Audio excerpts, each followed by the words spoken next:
Bonjour, bienvenue à studioartfolie.com. Mon nom est Claudine Delaunay, votre animatrice à la créativité au rendez-vous. Aujourd'hui, je vais faire un petit tutoriel, c'est-à-dire une démonstration comment créer cette carte. J'avais présenté cette carte dans le cadre des trouvailles de Claudine en janvier, le mercredi midi et demi. Alors, voici ce que je vais vous démontrer en y allant avec une autre couleur. Alors, ce que j'ai fait, c'est que j'ai pris, ça c'est le papier ici quadrillé qui est, bon, j'ai accroché. Le papier design Vichy Somptueux qu'on peut obtenir en cadeau seulement avec la promotion de Stampin' Up actuelle qui est Celebration, qui se termine le 31 mars. Alors ici, on peut voir qu'on a ce papier-là ici avec le gros carreau au centre ou le petit au centre. Je trouve que c'est une bonne idée que c'est le gros carreau, les gros carrés qu'on voit parce que je me semble que c'est plus hallucinant les petits carreaux. Ensuite, j'ai préparé tout ici. Alors, j'y vais avec une base de carte blanche, papier cartonné épais. Et ça, c'est la moitié d'une feuille 8,5 par 11. Donc, c'est 4 écarts par 11. On fait une ligne d'embossage et on la plie à moitié chemin, à 5h30.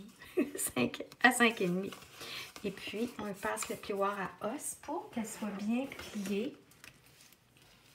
Nice and crisp, qu'ils disent en anglais. Alors, ça, c'est la base de la carte.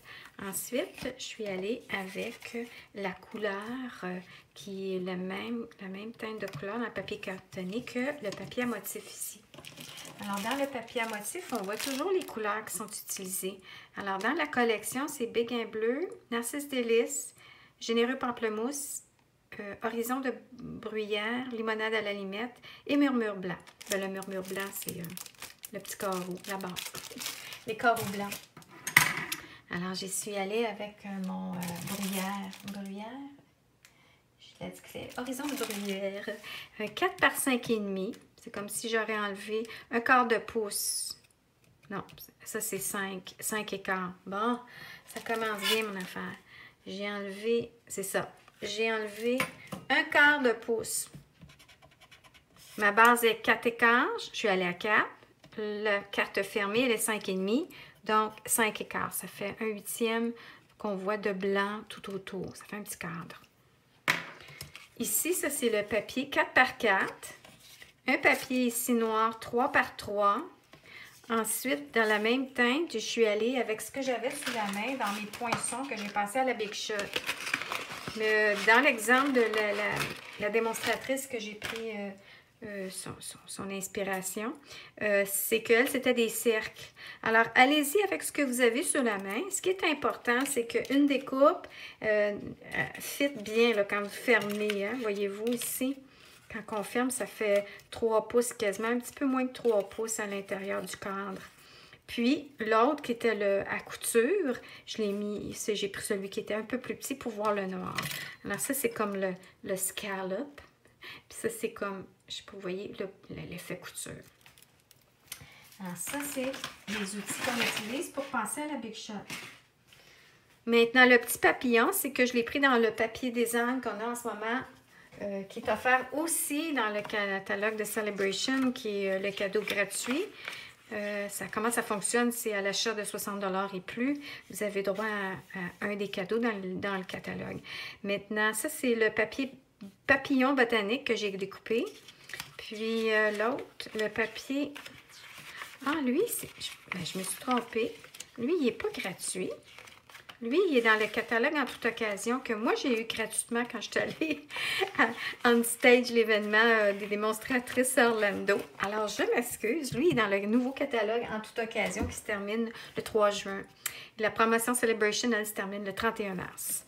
Voilà. Alors, voilà les dimensions avec les couleurs. Maintenant, on va faire un petit exercice de comptabilité. Ça ici, c'est comme, vous voyez le carreau, il y a des lignes en diagonale. Si vous auriez encore sous la main la planche de marquage pour faire des lignes d'embossage avec la planche à diagonale, à ce moment-là, vous iriez sur la planche à diagonale et vous iriez aller à 2 puis 2 3/4. 2 sur la planche et 2 3/4. Maintenant, je ne l'ai pas. Et puis, bien des personnes peut-être ne l'ont pas non plus. Alors, on va y aller à la mitaine. Donc, ce qu'on fait, c'est qu'on place notre carreau soit sur notre feuille ici, le Stampin' Up. Sinon, c'est la règle, une bonne règle. Ce qui est important, c'est d'utiliser un petit crayon à la mine qui marque pas trop fort. Bon, là, j'ai perdu mon crayon à mine.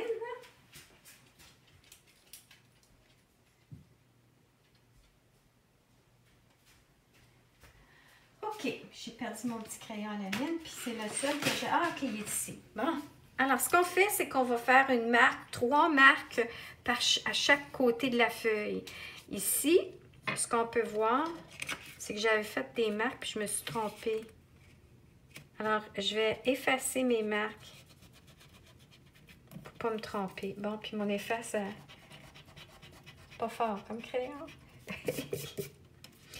Ah. J'aurais dit effacer avant de commencer la vidéo. C'est parce que je me suis gourée quand j'ai commencé. Puis j'ai dit, bon, je vais arrêter tout ça, je vais recommencer. La marque qu'il faut faire de chaque côté est 1 pouce écart. Alors, ça, c'est 1 pouce écart. Là, je vais prendre un autre bonne affaire, ça peut l'allure. Prendre celle-ci, parce que sinon, je vais me tromper. À 1 pouce écart. Ensuite, c'est à 2 pouces. À 2 pouces.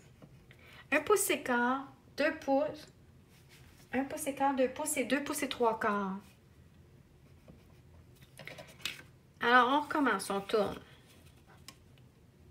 1 pouce écart, un bon exercice pour la mémoire. 2 pouces et 2 et 3 quarts. Ah, mais je l'avais. Je ne comprends pas, là. C'était juste mon 1 pouce que je n'étais pas certaine, 1 pouce écart, là. Alors, il va 1 pouce écart, 2 pouces et 2 pouces et 3 quarts. Puis, on recommence ici. C'est ça, je m'étais trompée tantôt, je disais 1 pouce et 1 huitième. Ma vue faiblit avec les années. Oh, ben, coudonc, hein? Ça fait partie de la vie. Bon, alors, je pense que j'ai tous mes carrés de fait. Mes petites lignes, c'est-à-dire. Alors, maintenant, ce qu'on va faire, c'est qu'on va embosser avec notre planche coupe-papier de Stampin' Up. Ce qu'on fait, c'est qu'on va placer ça en diagonale pour embosser. Alors, ce qu'on fait, vous voyez ici le coupe-papier de Stampin' Up, il y a un pour couper mon petit cœur. Ça, c'est pour embosser.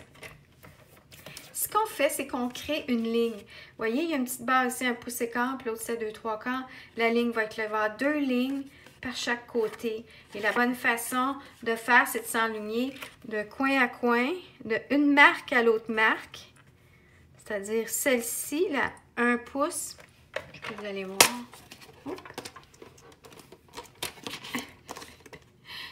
Ma pouce de 1 écart versus celle-ci, qui est finalement la 1, 2 et 3 quarts. Alors, on veut les 2 lignes les plus proches, les 2 traits les plus proches. Et là, on fait une ligne d'embossage. Alors, c'est ce que je vais faire. Puis là, j'ai pas la lumière, fait que j'ai un petit peu de difficulté à voir. Mais c'est pas grave, je vais m'en sortir. Il y en a des pires que ça, ça terre. Hein? Alors, on a 2 lignes par côté à faire. Alors, la première ligne, l'autre trait après. Mon Dieu, je suis en train de perdre mon petit papier pour voir mes chiffres. Mon petit papier design. Ma petite ligne est ici. Là, après ça, j'en fais une autre de ligne de trait à trait. Alors, mon 2 pouces à l'autre trait ici, l'autre petit trait de mine. On veut juste essayer d'être assez droit.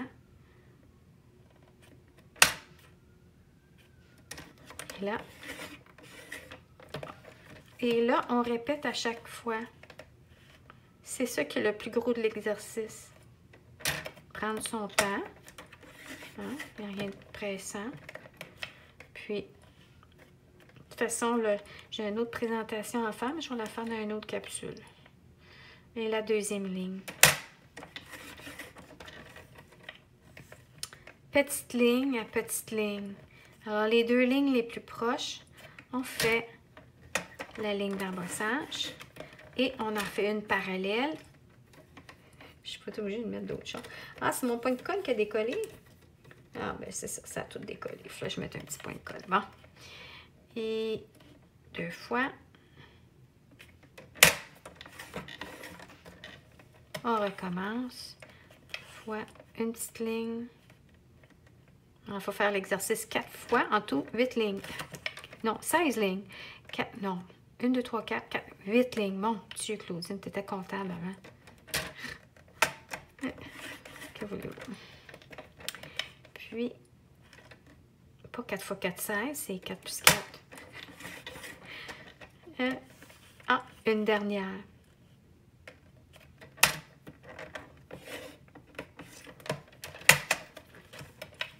Puis là, c'est pas exactement pareil. Là, pas... Ah, ici.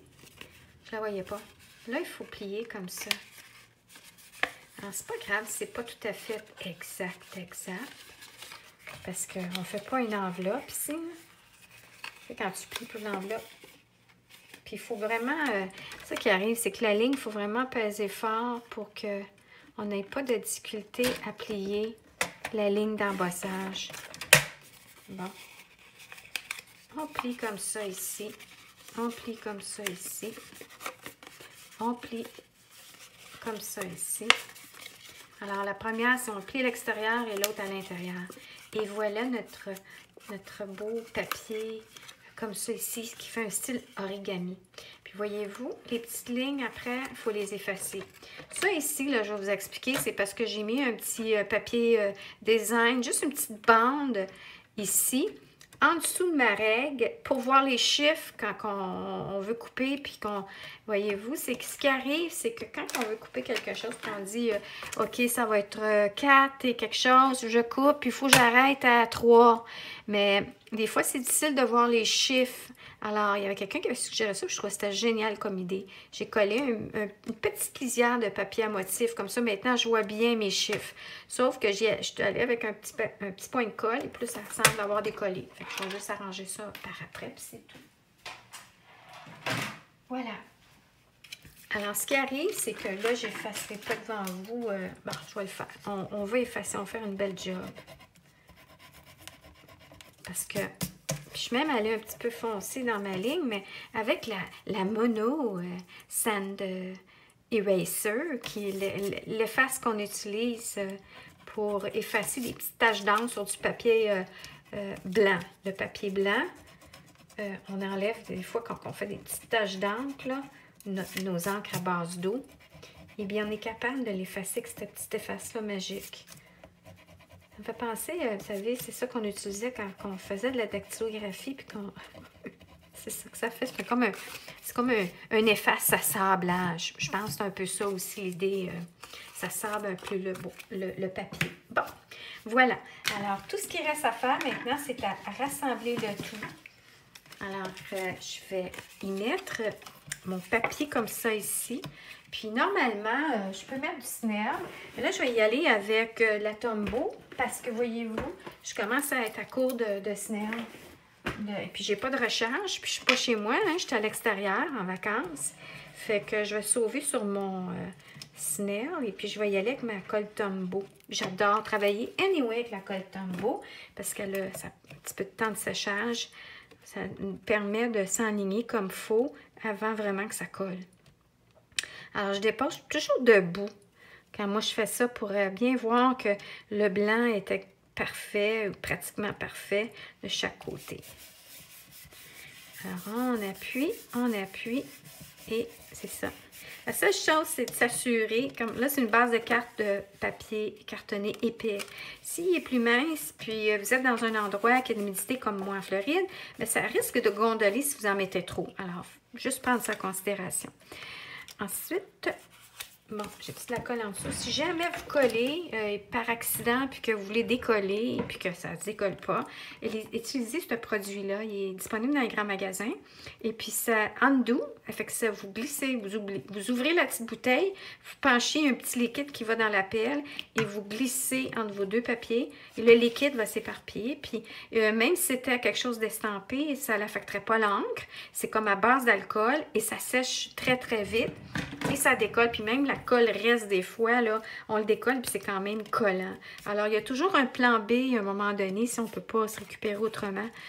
Puis là, ce qu'on fait, c'est qu'on va y aller avec, encore une fois, le 3x3 cartonné. Je trouve que c'est vraiment un beau petit projet simple et wow! Personne ne reçoit ça. On va dire, oh my God! Puis moi, quand je l'ai vu, je fouillais sur Pinterest ou Google. Là, et puis là, je googlais. Puis là, j'ai vu ça. Je dis, oh wow! Je veux faire ça. Ça a l'air compliqué. C'est toujours ça qu'on pense.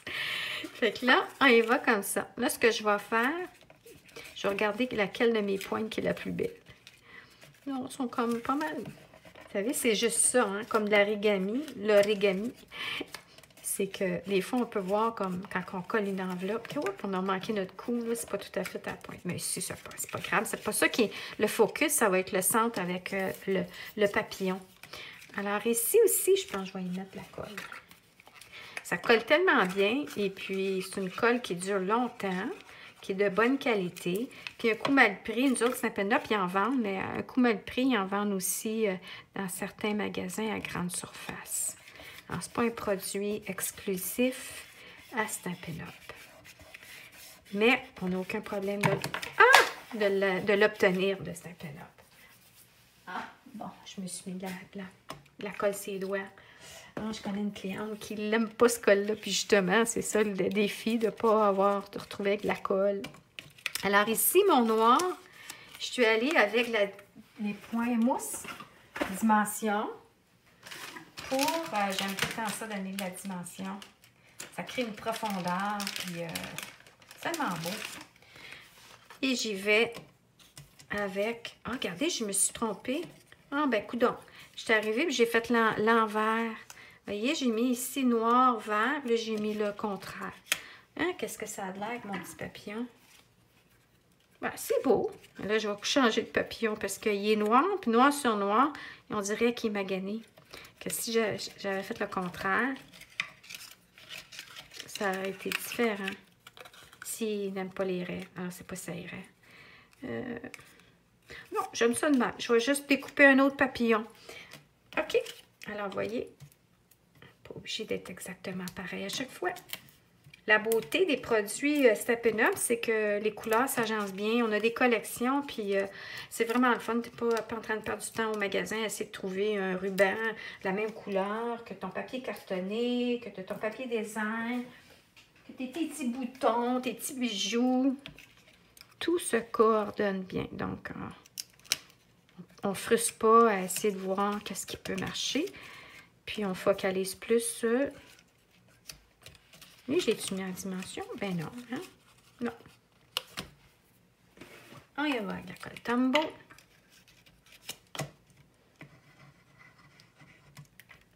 Ce qui est important avec la colle Tombow, c'est pas d'arriver puis d'en mettre vraiment sur les rebords parce que déjà, là, en la mettant ensemble, en appuyant, ça va...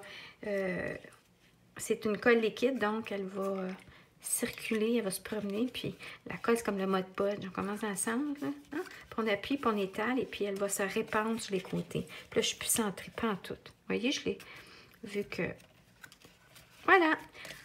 Alors, voilà ma pièce, ma petite pièce, mon petit projet. Puis, je vais la mettre en photo après avoir choisi mon nouveau papillon que je vais mettre dans le centre. Puis, ceci dit, j'ai terminé ma petite carte style origami. Alors, j'espère que vous aimez mes projets. Je vous remercie et puis à la prochaine. Au revoir.